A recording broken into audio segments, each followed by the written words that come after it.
You're watching Gabbing with Girl Scouts, presented by Girl Scouts of Greater LA's Girl Advisory Bureau.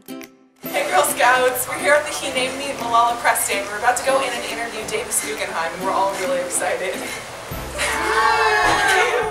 So as active Girl Scouts and girls around Malala's age, we're passionate about gender equality and women empowerment, and we hope to be the leaders, the future leaders for this.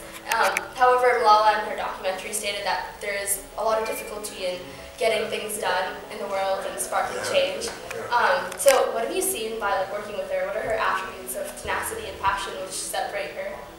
She says that when she's in Nigeria and these girls who were kidnapped by Boko Haram, and she asked the president of Nigeria, Goodluck Jonathan, to do more, and yet those girls still haven't been released.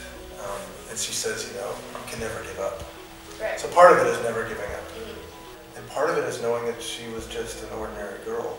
I mean, the things that the five of us have in common are that we live in a really safe place. Right. She lived in a really, it was started off as a safe place, but it became a very dangerous place. And yet, she was brave and she spoke out. So part of it is not whether you're going to get the right result. Part of it is the courage to take that step and have faith that the harder you work, it will work out. In the documentary, it does a great job of switching between Malala's past in Pakistan and in Swat Valley, and then it grounds us back into Malala's home life now. Yeah. So what was the inspiration behind organizing the documentary that way, and have you always planned to do it that way?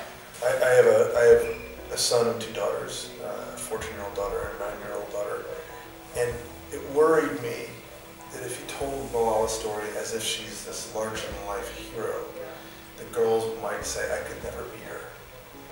The truth is that Malala was an ordinary girl in a really small town, and what made her extraordinary was the simple, brave act of speaking out. That's what made her extraordinary. And we forget that. And so we say, well, she's on the cover of a book and she's on a TV show, therefore.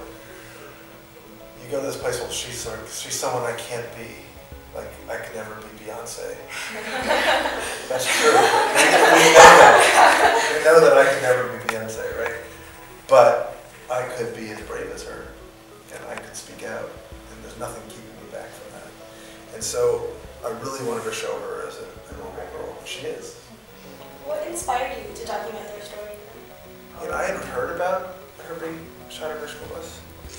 But when I was asked to do it, I was like, well, let me read some more. And then when I started to read about it, I was like, well, what was it? Well, where did this girl come from? And I thought from the very early on, I said, I want to make a father-daughter story.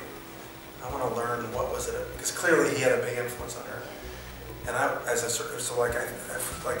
investigative journalist, but in people. I was like, why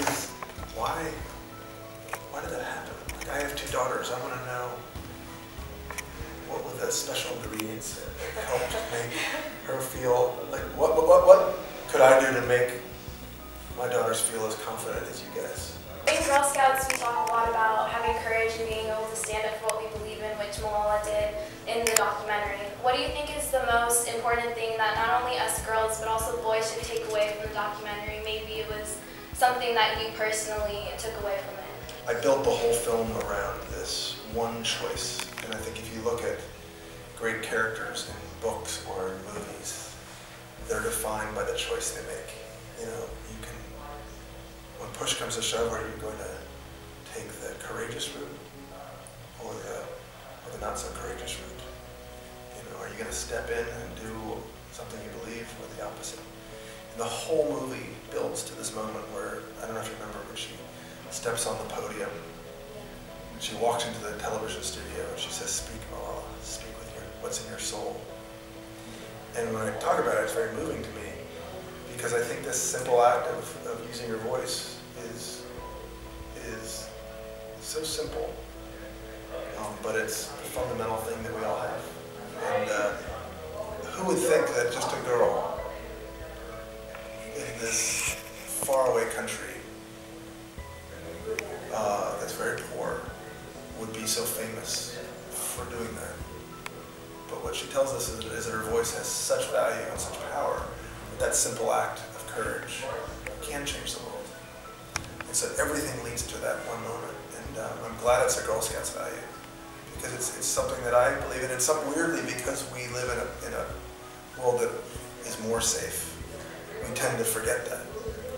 We tend to read something that bothers us, or have something in our world that bothers us, and we don't speak out.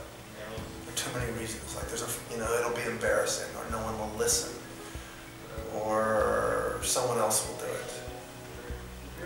And I think when you watch the story, you say, well, it's your duty. And if Malala can do that, and she really did risk her life, she almost died, and her father made that choice with her, that if they can do that, I can do that.